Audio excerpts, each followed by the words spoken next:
श्री साईं सच्चरित्र अध्याय 14 प्रारंभ। नादेर के रतनजी वाडिया, संत मौला साहेब, दक्षिणा मीमांसा, गणपतराव बोडस, श्रीमती तरखड़, दक्षिणा का मर्म। श्री साईं बाबा के वचनों और कृपा द्वारा किस प्रकार असाध्य रोग भी निर्मूल हो गए, इसका वर्णन पिछले अध्याय में किया जा चुका है। अब बाबा ने किस प्रकार रतनजी वाडिया को अनुग्रहित किया तथा किस प्रकार उन्हें पुत्र रत्न की प्राप्ति हुई, इसका वर्णन इस अध्याय में होगा। इस संत की जीवनी सर्व प्रकार से प्राकृतिक और मधुर है। उनके अन्य कार्य भी जैसे भोजन, चलना फिरना तथा स्वाभाविक अमृतोपदेश बड़े ही मधुर हैं। वे आनंद के अवतार हैं। इस परमानंद का उन्होंने अपने भक्तों को भी रसा स्वादन कराया और इसलिए उन्हें उनकी चिर स्मृति बनी रही। भिन्न भिन्न प्रकार के कर्म और कर्तव्यों की अनेक कथाएं भक्तों को उनके द्वारा प्राप्त हुई, जिससे वे सत्य मार्ग का अवलंबन कर सके। बाबा की सदैव यही इच्छा थी कि लोग संसार में सुखी जीवन व्यतीत करें और वे सदैव जागरूक रहकर अपने जीवन का परम लक्ष्य आत्मानुभूति अवश्य प्राप्त करें। पिछले जन्मों के शुभ कर्मों के फलस्वरूप ही यह देह प्राप्त है और उसकी सार्थकता तभी है जब उसकी सहायता से हम इस जीवन में भक्ति और मोक्ष प्राप्त कर सकें। हमें अपने अंत और जीवन के लक्ष्य के हेतु सदैव सावधान तथा तत्पर रहना चाहिए। यदि तुम नित्य श्री साईं की लीलाओं का श्रवण करोगे तो तुम्हें उनका सदैव दर्शन होता रहेगा। दिन रात उनका हृदय में स्मरण करते रहो। इस प्रकार आचरण करने से मन की चंचलता शीघ्र नष्ट हो जाएगी।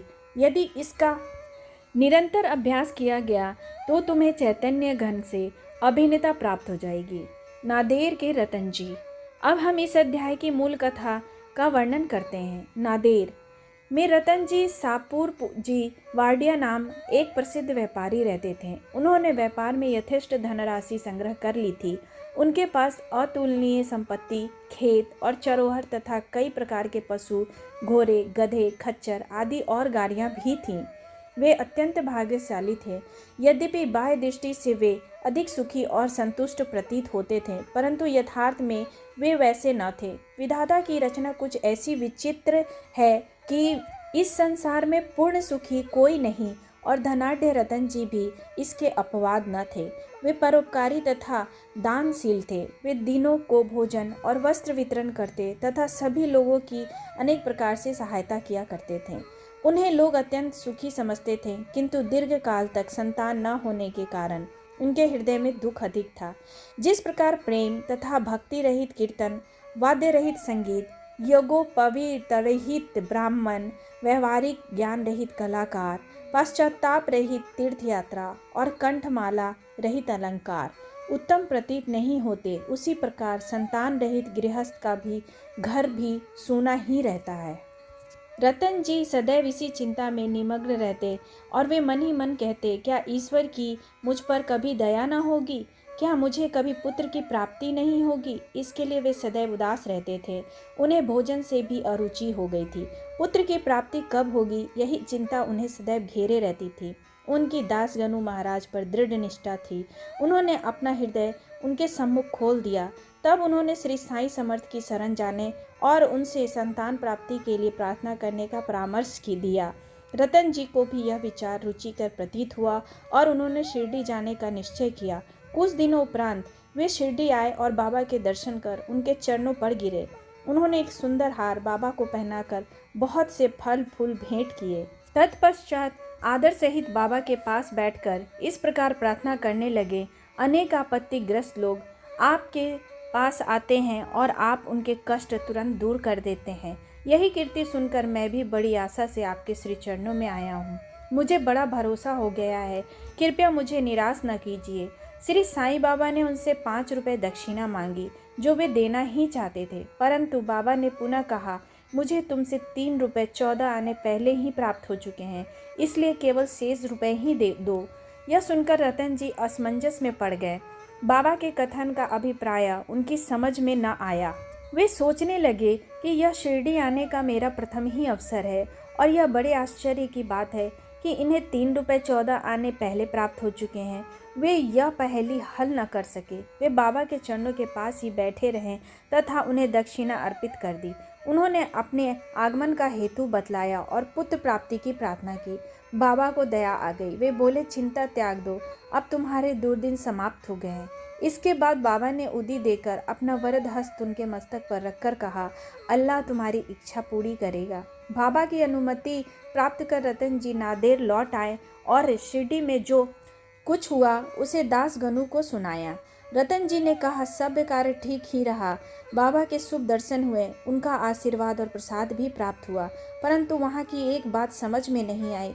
वहाँ पर बाबा ने कहा था, मुझे 3 रुपये 14 आने पहले ही प्राप्त हो चुके हैं। कृपया समझाइए कि इसका क्या अर्थ है। इससे पूर्व मैं शिरडी कभी नहीं गया, फिर बाबा को वे रुपए कैसे प्राप्त हो गए जिसका उन्होंने उल्लेख किया। दासगनु के लिए भी यह एक पहेली ही थी।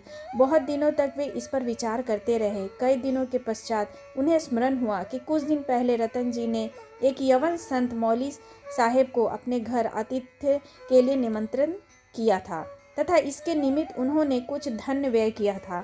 मौली साहेब नादेर के एक प्रसिद्ध संत थे जो कुली का काम किया करते थे। जब रतन जी ने शिरडी जाने का निश्चय किया था, उसके कुछ दिन पूर्व ही मौली साहेब अनायास ही रतन जी के घर आए। रतन जी उनसे अच्छी तरह परिचित थे तथा उनसे प्रेम करते थे, इसलिए उनके सत्कार में उन्होंने एक छोटे से जलपान की व्यवस्था भी की थी। दासगनु ने रतन जी से आतिथ्य के खर्च की सूची मांगी और यह जानकर सबको आश्चर्य हुआ कि खर्चा 3 रुपये 14 आने ही हुआ था, ना इससे कम था और ना अधिक। सबको बाबा की त्रिकालज्ञता विदित हो गई।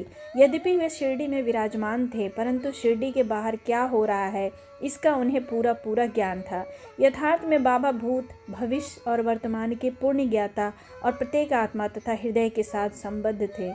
अन्यथा मौली साहेब के स्वागतार्थ खर्च की गई रकम बाबा को कैसे विदित हो सकती थी। रतन जी इस उत्तर से संतुष्ट हो गए और उनकी साईं चरणों में प्रगाढ़ प्रीति हो गई। उपर्युक्त समय पर उनके यहाँ एक पुत्र का जन्म हुआ जिससे उनके हर्ष का पारावार न रहा। कहते हैं कि उनके यहाँ 12 संतानें हुई, जिनमें से केवल 4 शेष रहीं। इस अध्याय के नीचे लिखा है कि बाबा ने राव बहादुर हरि विनायक साठे को उनकी पहली पत्नी की मृत्यु के पश्चात दूसरा ब्याह करने पर पुत्र रत्न की प्राप्ति बतलाई। राव बहादुर साठे ने द्वितीय विवाह किया। प्रथम 2 कन्याएं हुई जिससे वे बड़े निराश हुए, परंतु तृतीय बार पुत्र प्राप्त हुआ। इस तरह बाबा के वचन सत्य निकले और वे संतुष्ट हो गए। दक्षिणा मीमांसा। दक्षिणा के संबंध में कुछ अन्य बातों का निरूपण कर हम यह अध्याय समाप्त करेंगे। यह तो विदित ही है कि जो लोग बाबा के दर्शन को आते थे उनसे बाबा दक्षिणा लिया करते थे। यहाँ किसी को भी शंका उत्पन्न हो सकती है कि जब बाबा फकीर और पूर्ण विरक्त थे तो क्या उनका इस प्रकार दक्षिणा ग्रहण करना और कांचन को महत्व देना उचित था।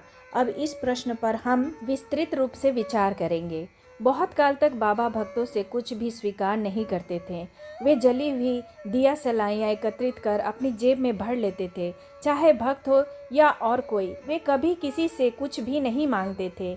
यदि किसी ने उनके सामने एक पैसा रख दिया तो वे उसे स्वीकार करके उससे तंबाकू तथा तेल आदि खरीद कर लिया करते थे। वे प्रायः बीड़ी या चीलम पिया करते थे। कुछ लोगों ने सोचा कि बिना कुछ भेंट किए संतों के दर्शन उचित नहीं है, इसलिए वे बाबा के सामने पैसे रखने लगे। यदि 1 पैसा होता तो वे उसे जेब में रख लेते और यदि 2 पैसे होते तो उन्हें तुरंत उसमें से 1 पैसा वापस कर देते। जब बाबा की कीर्ति दूर दूर तक फैली और लोगों के झुंड बाबा के दर्शनार्थ आने लगे, तब काका ने उनसे दक्षिणा लेना प्रारंभ कर दिया। श्रुति कहती है कि स्वर्ण मुद्रा के अभाव में भगवत जन भी अर्पण है। अतः जब ईश्वर पूजन में मुद्रा आवश्यक है तो फिर संत पूजन में क्यों न हो। इसलिए शास्त्रों में कहा है कि ईश्वर, राजा, संत या गुरु के दर्शन अपनी सामर्थ्यानुसार बिना कुछ अर्पण किए कभी न करना चाहिए। उन्हें क्या भेंट दी जाए, अधिकतर मुद्रा या धन। इस संबंध में उपनिषदों में वर्णित नियमों का अवलोकन करें। बृहदारण्यक उपनिषद में बताया गया है कि दक्ष प्रजापति ने देवता, मनुष्य और राक्षसों के सामने एक अक्षर द का उच्चारण किया। देवताओं ने इसका अर्थ लगाया कि उन्हें दम अर्थात आत्म निमंत्रण का अभ्यास करना चाहिए। मनुष्यों ने समझा कि उन्हें दान का अभ्यास करना चाहिए तथा राक्षसों ने सोचा कि हमें दया का अभ्यास करना चाहिए। मनुष्यों को दान की सलाह दी गई। तैत्तिरीय उपनिषद में दान व अन्य सत्व गुणों को अभ्यास में लाने की बात कही गई। दान के संबंध में लिखा है, विश्वास पूर्वक दान करो, उसके बिना दान व्यर्थ है। उदार हृदय तथा विनम्र बनकर आदर और सहानुभूति पूर्वक दान करो। भक्तों को कांचन त्याग कर पाठ पढ़ाने तथा उनकी आसक्ति दूर करने और चित्त शुद्ध कराने के लिए ही बाबा सबसे दक्षिणा लिया करते थे। परंतु उनकी एक विशेषता भी थी। बाबा कहा करते थे कि जो कुछ भी मैं स्वीकार करता हूँ, मुझे उसे 100 गुना से अधिक वापस करना पड़ता है। इसके अनेक प्रमाण हैं। एक घटना, श्री गणपतराव बोडस अपनी आत्मकथा में लिखते हैं कि बाबा के बार बार आग्रह करने पर उन्होंने अपने रुपयों की थैली उनके सामने उड़ेल दी। श्री बोडस लिखते हैं कि इसका परिणाम यह हुआ कि जीवन में फिर उन्हें धन का अभाव कभी न हुआ तथा प्रचुर मात्रा में लाभ ही होता रहा। इसका एक भिन्न अर्थ भी है। अनेक बार बाबा ने किसी प्रकार की दक्षिणा स्वीकार भी नहीं की। इसके 2 उदाहरण हैं। बाबा ने प्रोफेसर C.K. नारके से 15 रुपये दक्षिणा मांगी। वे प्रत्युत्तर में बोले कि मेरे पास तो 1 पाई नहीं है। तब बाबा ने कहा कि मैं जानता हूँ तुम्हारे पास कोई द्रव्य नहीं है, परंतु तुम योग वशिष्ठ का अध्ययन तो करते हो, उसमें से ही दक्षिणा दो। यहाँ दक्षिणा का अर्थ है पुस्तक से शिक्षा ग्रहण का हृदयंगम करना, जो कि बाबा का निवास स्थान है। एक दूसरी घटना में उन्होंने एक महिला श्रीमती R.A. तरखड़ से 6 रुपये दक्षिणा मांगी। महिला बहुत दुखी हुई क्योंकि उनके पास देने को कुछ भी न था।